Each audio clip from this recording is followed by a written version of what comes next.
justement dans notre rubrique de santé. Justement aujourd'hui, ce que je vous ai apporté, c'est surtout un thème que je trouve assez important qui, justement, je vais vous parler de l'insalubrité. Et j'ai pris le soin de faire ce choix puisque aujourd'hui, la situation dont nous nous retrouvons, et ça montre déjà combien il est dangereux de vivre dans de telles situations. Quand on parle de l'insalubrité, on parle de l'insécurité environnementale. On parle de manque d'hygiène. On parle des problèmes de circulation. On parle des problèmes d'inondation, des problèmes, tout ce qui a trait à l'environnement qui peut justement dévier le fonctionnement public. Donc, tout ça rentre dans ce qui a trait à l'insalubrité. Mais pour l'instant, on va rester justement dans ce qui nous affecte et qui affecte notre santé. Par exemple, les problèmes de circulation, oui. Et par exemple, les accidents, ça peut provoquer des traumatismes. Oui, ça peut toujours amener justement à des problèmes de santé. Mais et ce que nous allons accentuer le plus, c'est surtout les problèmes, et je veux dire à long terme, vont provoquer des dégâts sur notre santé. Et justement, et on va parler des problèmes de comment je dirais, des inondices, des déchets. Ça, que justement, et je ne sais pas, je dois rendre le public plus ou moins à l'aise, c'est fatras, saleté. Donc, on dirait, comment je dirais, on s'adapte tellement dans cette situation, donc cela devient, je dirais, les poubelles, encore les fatras, ça devient des fleurs. Donc, on accepte de vivre dans cette condition. Et cela, justement, va avoir des conséquences assez graves sur notre santé. Et déjà, et l'OMS, c'est un problème qui affecte pas seulement notre pays, mais le monde entier. Puisque, d'après un rapport en 2012, et on avait conclu qu'il y a 12,6 millions de décès liés justement à des problèmes d'insalubrité, c'est-à-dire des problèmes environnementaux. C'est-à-dire le monde est en train d'affronter ce grand problème. Et ceci, les rapports sortent très souvent des pays en voie de développement. C'est-à-dire, et pour ne pas parler des pays sous-développés, encore des pays pauvres, qui est encore pire.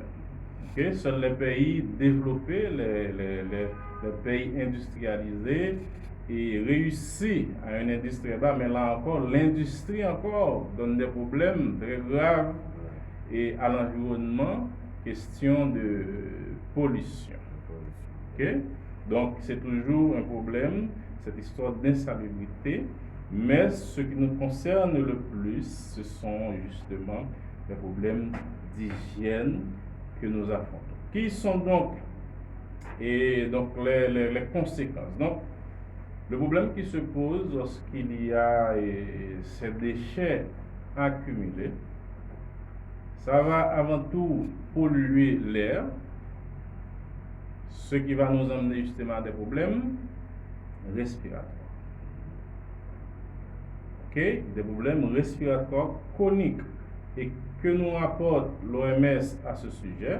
Donc, les maladies infectieuses ou encore les infections respiratoires causent dans le monde 1,4 million de morts. Des problèmes respiratoires chroniques.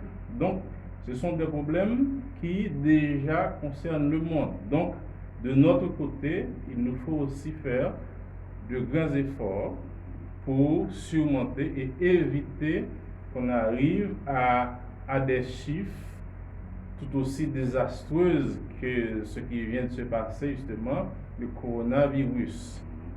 Donc, il est très très important qu'on prenne sérieusement cette histoire d'hygiène, cette histoire de salubrité. C'est-à-dire notre santé dépend de la salubrité de l'environnement. D'accord? Et autre fait, les cancers encore. Les cancers de peau. Il y a une mauvaise pratique et dans pas mal. Alors c'est normal. Il faut se débarrasser des déchets. Donc on prend l'habitude de les brûler. Et c'est encore tout aussi dangereux. Ok? Donc il y a maintenant pollution de l'air à ce moment. Donc même la peau peut être infectée. Ok? Donc, autre conséquence, c'est l'eau qui peut être polluée aussi. Et donc, puisque désormais je vois qu'il y a une sorte de mobilisation, surtout dans la vente des eaux potables, c'est très bien, mais on n'a pas vraiment les garanties, disons, les dispositions, est-ce que ces eaux sont aussi bien traitées, etc. Mais c'est bien le fait qu'il y a, et justement qu'il n'y a pas, c'est pas un luxe d'utiliser de l'eau traitée. Donc ça c'est très bien. Il y a le sol aussi pour les zones fertiles. Donc ces déchets-là peuvent aussi polluer ce sol et empêcher qu'il y a vraiment des récoltes.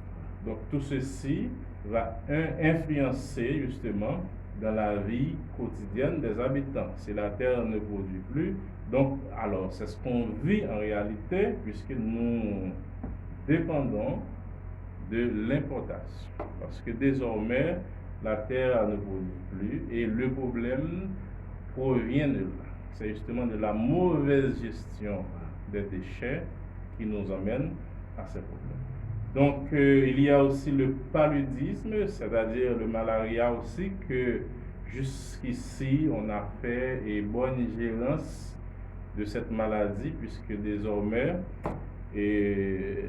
donc c'est sous contrôle, on ne retrouve presque plus de cas liés au malaria, mais aussitôt qu'il y a apparition et on résout facilement désormais le paludisme ne présente pas un grand danger, heureusement. Mais le monde connaît 259 000 morts par an à cause du paludisme, et ceci est lié justement à des problèmes d'insalubrité puisque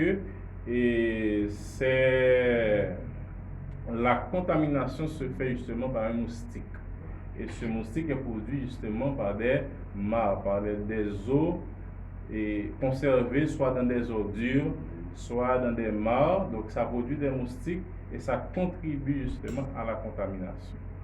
Donc tout ceci est lié en fait à l'insalubrité, c'est-à-dire la malpropreté, saleté et fatra que justement dans la communauté noire, justement, il y a un grand travail qui est en train d'effectuer dans la ville et surtout dans la zone du champ d'aviation.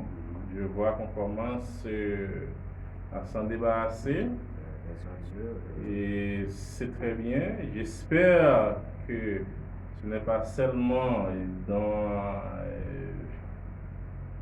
l'idée de réaliser un carnaval, mais même après le carnaval, qu'on garde ce même ambiance de propreté. Donc ça doit être un projet à long terme.